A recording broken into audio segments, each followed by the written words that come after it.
Cylinder वगैरह खोलो, चीजें खोलो। येलो लाइन से पीछे रहना होता है देखिए, आप येलो लाइन से ऊपर है, ये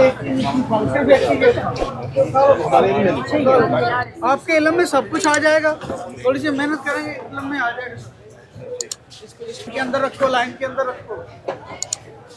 अब ये देखो, ये क्या है, ये लाइन के ऊपर पड़ी हुई है। आप ही उठाएंगे हम। चलो चलो चलो चलो शाबाश। इसको करो, ये कंफिस्केट करो एक चीज।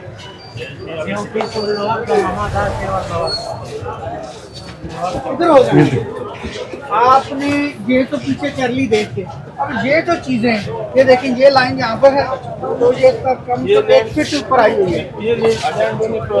वहाँ ये यहाँ से एक फीट चलो बाहर है, ये उठा, अभी उठा।